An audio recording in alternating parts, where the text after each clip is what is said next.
মৃত্যুর সময় কালিমা নসিব হওয়ার জন্য কি আমল করতে হবে?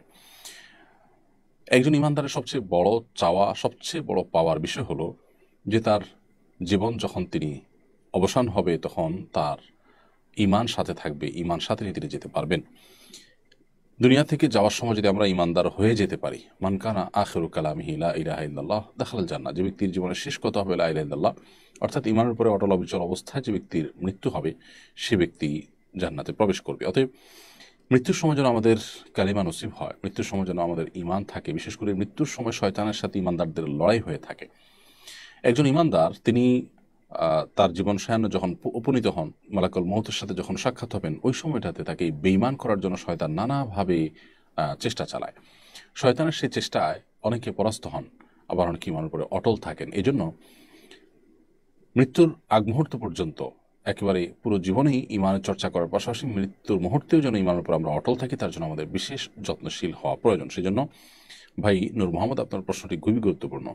এই প্রশ্ন উত্তরে আমরা বলতে চাই যে আল্লাহ সুবহানাহু ওয়া তাআলা বলেছেন, ইন্নাল্লাযীনা ক্বালু রাব্বুনা আল্লাহ সুম্মা ইসতাকামু, যে মানুষগুলো আল্লাহকে রব হিসাবে স্বীকৃতি দিয়েছেন এবং এটার উপরে সরল সঠিক পথে থেকেছেন, ডানে বামে কোনো রিস্কের পথে যান নাই, সবসময় সতর্কতামূলক পন্থা অবলম্বন করে হাইওয়ে দিয়ে চলেছেন, গলিপথ গিরিপথ বিশেষ করে যেগুলো বিভ্রান্তির বেড়াজাল তৈরি করতে পারে সেরকম কোনো পথে যাননি, অর্থাৎ নিজের ঈমানকে সেভ করার জন্য নানাভাবে চেষ্টা অব্যাহত রেখেছেন, তাতানাজ্জালু আলাইহিমুল মালাইকা, এই লোকগুলোর মৃত্যুর সময় আল্লাহর ফেরেশতারা এসে তাদেরকে সুসংবাদ দিয়ে জান্নাতে নিয়ে যান।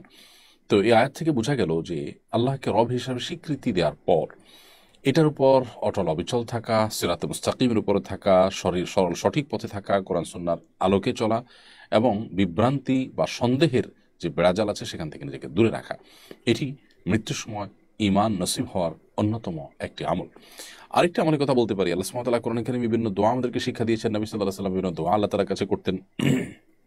এর মধ্যে থেকে একটি দোয়া হলো কোরআনে কারীমের দোয়া, যে আল্লাহ সুবহানাহু ওয়া তাআলা ইরশাদ করেছেন, রব্বানা লা তুযিগ কুলুবানা বা'দা ইয হাদাইতানা ওয়া হাব লানা মিন লাদুনকা রাহমা।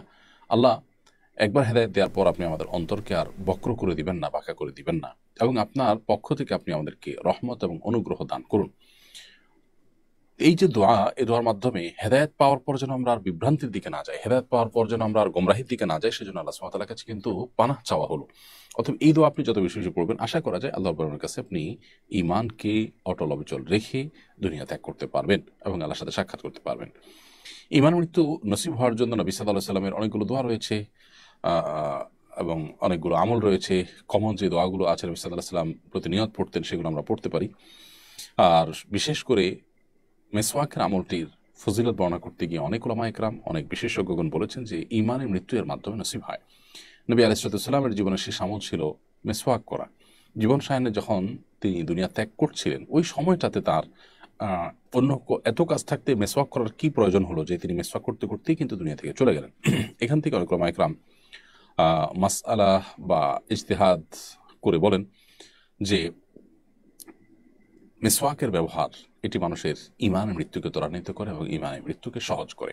আর অনেক আমল আছে ঈমানের মৃত্যু নসিব হওয়ার জন্য, সে আমলগুলো আমরা করার চেষ্টা করবো ইনশাআল্লাহ তাআলা।